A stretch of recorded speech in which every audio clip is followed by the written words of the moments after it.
Hello दोस्तों, मैं दीपांशु कुशवाहा आपके अपने YouTube channel study with talented boy में आप सभी का हार्दिक स्वागत करता हूं। देखिए, आज हम जिस कल्टीवेशन पर बात करेंगे वह है आपकी कल्टीवेशन ऑफ राइस। तो ये जो टॉपिक है, ये राइस की खेती जो है ये सिर्फ और सिर्फ आपके 11th क्लास वालों के लिए है। ठीक है, इसमें जो है आपका सिर्फ बेसिक बताया जाएगा। ठीक है, उसके अलावा देखिए क्या होता है कि इसमें राइस का यदि हम साइंटिफिक नेम के बारे में यदि हम बात करें, राइस के साइंटिफिक नेम के बारे में यदि हम बात करें तो उसका जो साइंटिफिक नेम होता है वह होता है आपका ओराइजा सेटाइवा। Oryza sativa.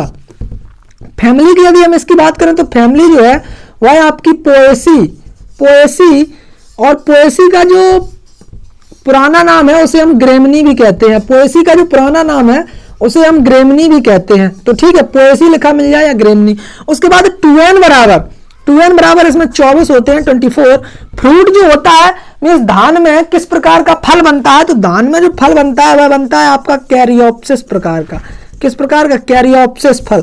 धान के फल को क्या कहते हैं या राइस के फल को क्या कहते हैं, तो वह आपका कैरियोप्सिस फल कहलाता है। ठीक है, उसके बाद यदि हम बात करें इसके ऑरिजिन की, तो ऑरिजिन जो है इसका, ऑरिजिन के नाम पर इसमें कई वैज्ञानिकों के अलग अलग मत हैं। यदि हम बात करें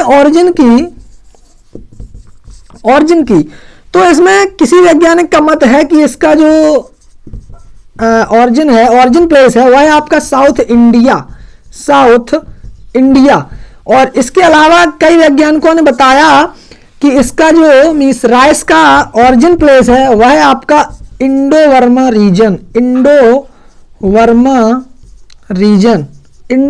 रीजन भी कहीं कहीं आपको साउथ इंडिया भी लिखा मिलेगा और कहीं कहीं आपको इंडो वर्मा रीजन भी लिखा मिलेगा।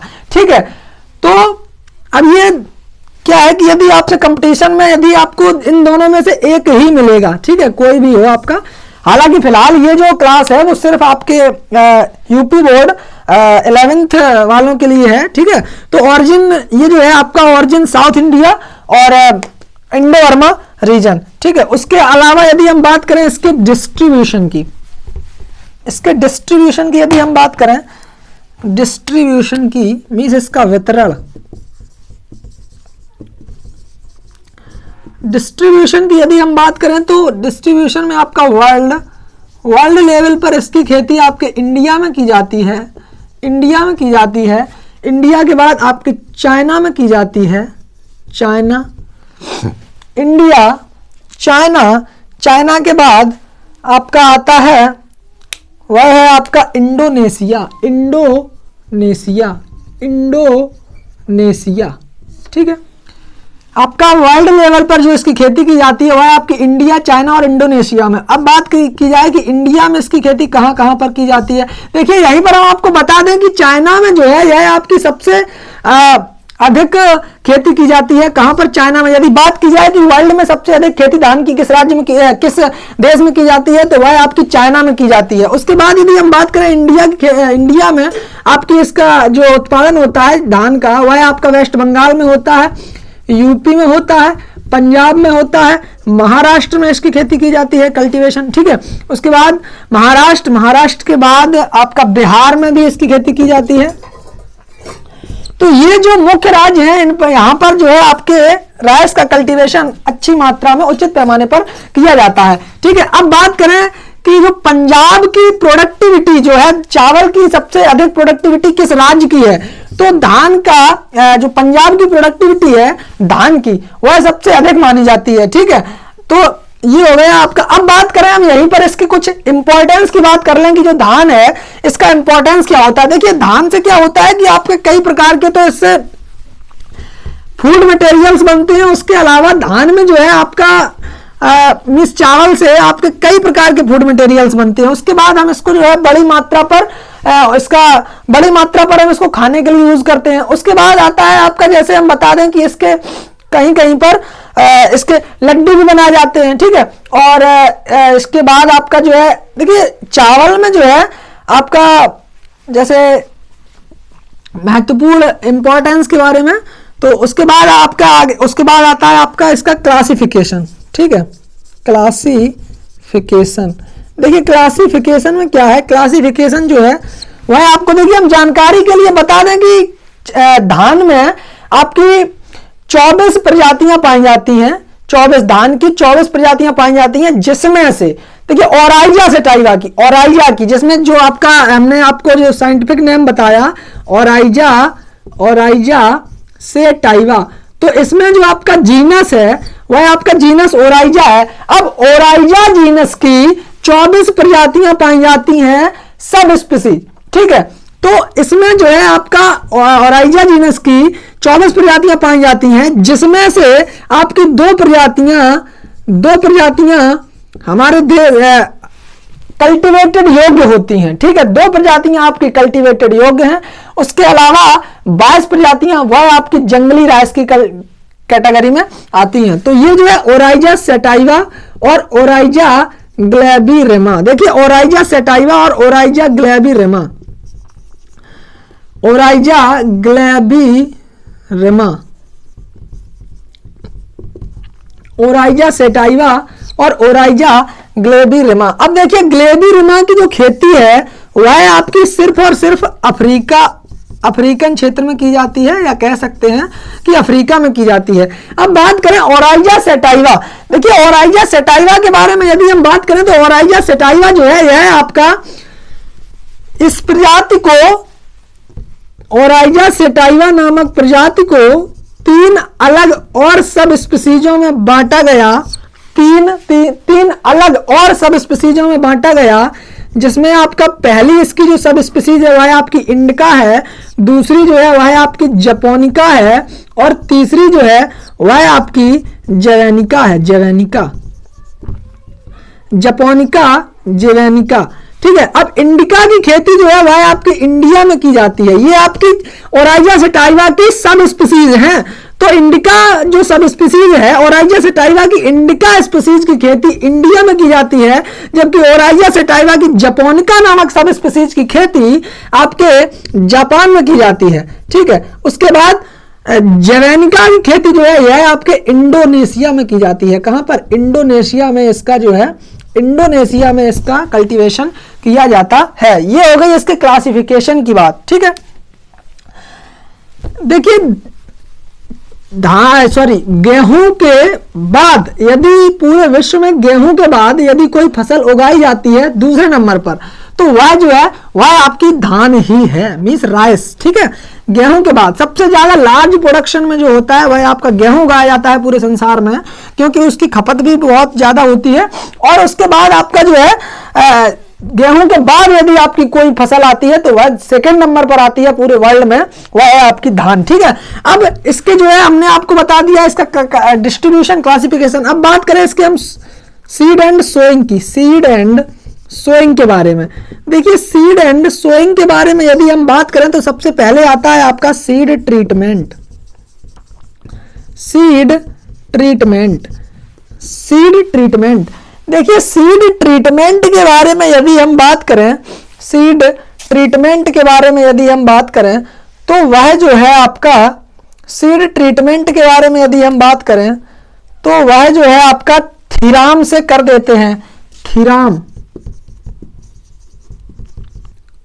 @2.5 से 3 ग्राम प्रति KG of seed, means 1 kilogram बीज को उपचारित करने के लिए 2.5 से 3 ग्राम थीराम का उपयोग करते हैं, ठीक है। ये हो गई बात आपकी सीड ट्रीटमेंट की। उसके बाद आपका आता है सोइंग मेथड, सोइंग टाइम। देखिए सोइंग टाइम के बारे में यदि हम बात करें तो सोइंग टाइम जो है इसका वह यह एक खरीफ की फसल है, ठीक है। अब जब खरीफ की फसल है तो खरीफ की बुवाई लगभग जून जुलाई में की जाती है, तो इसका जो उचित सोइंग टाइम है, मींस बुवाई का समय है, वह आपका मान लीजिए 1 जुलाई से 15 जुलाई तक इसकी बुवाई हम कर देते हैं, ठीक है। 1 जुलाई से 15 जुलाई तक हम इसकी बुवाई कर देते हैं। अब बात आती है इसमें जो है आपका सोइंग मेथड के बारे में, सोइंग मेथड। इसमें हम सोइंग मेथड कौन कौन से अपनाते हैं? देखिए सोइंग मेथड में एक तो आता है आपका लाइन सोइंग, मीन्स लाइन में पंक्ति में बुआई कर देते हैं, लाइन सोइंग, ठीक है। और उसके बाद दूसरा जो आता है वह आपका ब्रॉडकास्टिंग, मीन्स छिटकवां विधि से कर देते हैं, ब्रॉडकास्टिंग छिटकवां विधि, ठीक है। अब ये तो दो मेथड हो गए। अब इसके अलावा जो धान की सबसे ज्यादा खेती जिस विधि से की जाती है वह की जाती है आपकी नर्सरी से। अब नर्सरी का जो है वर्णन हम आपको अलग वीडियो में करवाएंगे, वहां पर हम आपको उसमें आपको अलग से वीडियो प्रोवाइड कराएंगे जिसमें आपका धान की नर्सरी के बारे में पूरी जानकारी दी जाएगी, क्योंकि धान की नर्सरी कई तरीके से उगाई जाती है। ठीक है, तो धान की नर्सरी के बारे में हम आपको अलग से वीडियो प्रोवाइड कराएंगे। तो अभी के लिए सिर्फ धान की खेती पर फोकस करते हैं। ठीक है, तो line sowing, seed treatment and sowing time, sowing method के बारे में बात हो गई। अब बात करते हैं इसके सीड रेट के बारे में। ठीक है, देखिए सीड रेट के बारे में यदि हम बात करें, सीड रेट के बारे में, सीड रेट के बारे में यहीं पर हम बात कर लें। सीड रेट के बारे में यदि हम बात करें तो लाइन सोइंग में जो है, लाइन सोइंग में आपका जो लगता है वह आपका 60 किलोग्राम बीज लगता है लाइन सोइंग में प्रति हेक्टेयर। एक हेक्टेयर में 60 किलोग्राम बीज लाइन सोइंग में लगता है, जबकि ब्रॉडकास्टिंग यदि हम करते हैं तो आपका 100 किलोग्राम प्रति हेक्टेयर के हिसाब से बीज लगता है। ठीक है, अब देखिए ब्रॉडकास्टिंग में हम ज्यादा क्यों देते हैं, लाइन सोइंग में कम क्यों देते हैं। देखिए लाइन सोइंग में क्या होता है कि लाइन सोइंग में बीज जो है वह मिट्टी की उचित गहराई तक पहुंच जाता है और वह मिट्टी के ऊपर ढक जाता है। और यदि हम ब्रॉडकास्टिंग इस प्रकार से जब हम ब्रॉडकास्टिंग करते हैं तो क्या होता है कि छिटकवा विधि से जब हम बीज को बोते हैं तो वह कई बीज जो है वो मिट्टी के ऊपर रह जाते हैं और उनकी जो गहराई है वह उचित मात्रा में उचित गहराई तक नहीं पहुंच पाता है बीज। तो क्या करते हैं, कुछ चिड़ियां जो होती हैं वह बीज को चुग लेती हैं। तो उन चिड़ियों के चुगाने के लिए क्या होता है कि उसकी मात्रा को पूरा करने के लिए हम इसमें कुछ अलग से ऐड कर देते हैं। तो ये जो है इसमें ज्यादा मात्रा में हम देते हैं, ब्रॉडकास्टिंग में किसी भी बीज को हम ज्यादा मात्रा में देते हैं। ठीक है, तो 100 किलोग्राम प्रति हेक्टेयर के हिसाब से हम इसमें बीज दे देते हैं। ठीक है, अब ये हो गई बात आपकी सीड एंड सोइंग की। अब इसके बाद यदि हम बात करें, देखिए क्लाइमेट के बारे में, इसमें क्लाइमेट की हमें कैसी आवश्यकता होती है। क्लाइमेट के बारे में यदि हम बात करें, इसमें क्लाइमेट तो हमें हॉट एंड ह्यूमिड क्लाइमेट की आवश्यकता होती है। मींस गर्म एवं आर्द्र, इसे हम हिंदी में कह सकते हैं गर्म एवं आर्द्र जलवायु की आवश्यकता होती है। गर्म एवं आर्द्र जलवायु की आवश्यकता होती है। उसके बाद यदि हम बात करें इसके टेम्परेचर की, देखिए टेम्परेचर जो क्या होता है वह किसी भी फसल का हर एक स्टेज पर अलग अलग होता है, लेकिन यदि हम इसके लिए कुछ टेम्परेचर थोड़ा सा मेंटेन रखने के लिए यदि हम बात करें तो वह 25 से 35 डिग्री सेंटीग्रेड पर धान की लगभग सभी स्टेजें पूर्ण हो जाती हैं। ठीक है, तो अभी सिर्फ आप इतना ही समझे, हालांकि इसमें कल्ले अलग टेम्परेचर पर फूटते हैं, वो सब अलग अलग व्यवस्था है, लेकिन अभी सिर्फ आप इतना ही समझें कि टेम्परेचर जो है धान की खेती के लिए टेम्परेचर लगभग 25 से 35 डिग्री सेंटीग्रेड उपयुक्त माना जाता है। ठीक है, अब बात करें यदि इसके रेनफॉल की, इसमें रेनफॉल की यदि हम बात करें, इसके लिए वार्षिक वर्षा, तो वार्षिक वर्षा जो है वह 60 से 100 सेंटीमीटर वार्षिक वर्षा एनुअल रेनफॉल की आवश्यकता होती है। एनुअल रेनफॉल जो है वार्षिक वर्षा वह आपकी 60 से 100 सेंटीमीटर वार्षिक वर्षा की आवश्यकता होती है। ठीक है, अब बात करें यदि इसके सॉइल की, तो सॉइल के लिए हम क्या करते हैं, सॉइल की यदि हम बात करें, सॉइल की यदि हम बात करें तो सॉइल जो है वह क्ले लोम सॉइल, सॉइल के लिए यदि हम बात करें तो वह इसके लिए हमें चाहिए clay loam soil, clay loam soil. ठीक है, इसके पीएच के बारे में यदि हम बात करें, इस सॉइल का जो पीएच, धान की खेती के लिए हमें कितने पीएच की आवश्यकता होती है, उसका कितना पीएच मान होना चाहिए, तो वह जो है आपका होना चाहिए 5.5 से 6.5 लगभग 5.5 से 6.5 तक पीएच मान किसी भी भूमि का होना चाहिए, तो हम धान की खेती अच्छी तरीके से कर सकते हैं। ठीक है, अब बात आती है पीएच होता क्या है। देखिए पीएच का जो पूरा नाम होता है वह होता है आपका power of hydrogen, power of hydrogen. तो ये हो गई आपकी क्लाइमेट हो गया आपका, उसके बाद आपकी सीड एंड सोइंग हो गई, उसके बाद बात आती है आपकी मैन्योर्स एंड फर्टिलाइजर के बारे में। देखिए मैन्योर्स एंड फर्टिलाइजर के बारे में यदि हम बात करें, मैन्योर्स एंड फर्टिलाइजर के बारे में यदि हम बात करें तो इसमें क्या होता है, हमें nitrogen, phosphorus and potash, nitrogen, phosphorus and potash के बारे में यदि हम बात करें तो नाइट्रोजन जो है वह हमें 30 किलोग्राम प्रति हेक्टेयर, 60 किलोग्राम प्रति हेक्टेयर के हिसाब से देनी चाहिए। उसके बाद फास्फोरस 30 किलोग्राम प्रति हेक्टेयर के हिसाब से, जबकि पोटास जो है वह भी आपकी 30 किलोग्राम प्रति हेक्टेयर के हिसाब से देनी चाहिए। ठीक है, अब बात करते हैं कि जब हम बुवाई करते हैं तो बोने के समय पर, बुवाई के समय पर ये दोनों मीन्स फास्फोरस और पोटास दोनों जो है हम सोइंग टाइम पर दे देते हैं, मीन्स बुवाई के समय पर ही ये दोनों चीजें हम दे देते हैं, आपकी फास्फोरस और पोटास। बची आपकी नाइट्रोजन। देखिए नाइट्रोजन को हम दो भागों में बांटते हैं, नाइट्रोजन की आधी मात्रा को हम बुवाई के समय पर देते हैं, मीन्स सोइंग टाइम पर देते हैं। नाइट्रोजन की आधी मात्रा को तो हम सोइंग टाइम पर देते हैं, जबकि बची नाइट्रोजन की आधी मात्रा को बुवाई के लगभग 30 से 40 दिन बाद देते हैं। इसे हम लिख सकते हैं DAS। DAS का पूरा नाम होता है days after sowing. Days after sowing means बुवाई के 30 से 40 दिन बाद आधी मात्रा को हम दे देते हैं। ठीक है, तो ये हो गई आपकी नाइट्रोजन की बात। अब यहीं पर हम बता दें आपको, यदि जरूरत पड़ती है तो जिंक सल्फेट, जिंक सल्फेट और दे देते हैं हम इसी में, कितना, लगभग 20 से 25 किलोग्राम जिंक सल्फेट दे देते हैं। और FY मैन्योर्स की यदि हम बात करें, खाद की, तो FYM जो है इसमें FYM जो है वह लगभग आपका 150 से 200 टन, 150 से 200 टन प्रति हेक्टेयर के हिसाब से। देखिए इस क्या है कि आप थोड़ा ऐसे मेंटेन करके और वीडियो को पॉज करके आप इसे जो है पूरा इसका नोट्स बना सकते हैं। ठीक है, और FYM 150 से 200 टन प्रति हेक्टेयर के हिसाब से हम दे देते हैं, लगभग बुवाई से लगभग 15 से 20 या 1 महीने पहले, 15 से 20 दिन या 1 महीने पहले जो है हम आपके अपने खेत में दे देते हैं, तो जो है आपकी फसल की पैदावार और अच्छी हो जाती है। ठीक है, और नाइट्रोजन को आपको याद रखना है कि नाइट्रोजन को हमें 2 मात्रा में देना है, 2 भागों में देना है, जिसमें आपकी आधी मात्रा बुवाई के समय और आधी मात्रा जो है वह आपकी टॉप ड्रेसिंग के रूप में 30 से 40 दिन के अंतराल, 30 से 40 दिन के बाद देनी चाहिए। बची आपकी वेराइटीज। देखिए वेराइटीज के बारे में भी आप जान लें। वेराइटीज जो होती हैं वह धान की हर कैटेगरी की अलग अलग वेराइटीज होती हैं। ठीक है, तो हमने आपको अलग अलग कैटेगरी की वेराइटीज ना बता करके हम क्या कर रहे हैं, उसमें हम आपकी सभी प्रकार की वेराइटियों की बात करेंगे। क्या होता है कि 11th पर्पज के लिए सिर्फ इसी प्रकार की वैरायटियां आप याद कर लें जो हमने आसानी से छांटी हैं, जो आपको आसानी से याद हो जाएंगी। ठीक है, तो बस ज्यादा नहीं, आपको ज्यादा से ज्यादा 6 या 8 वेराइटीज लिखने के लिए आएंगी। यदि आप 6 या 8 वेराइटीज लिख देंगे पूरी खेती में, यदि खेती आती है आपकी राइस की, तो उसमें यदि आप लिख देंगे तो उतना पर्याप्त होता है। तो देखिए नंबर 1 पर आता है आपकी जया, जया। नंबर 2 पर आती है आपकी नरेंद्र, नरेंद्र शंकर, नरेंद्र शंकर धान 1, नरेंद्र शंकर धान 1। पंत धान 1, पंत धान 1, पंत धान 1।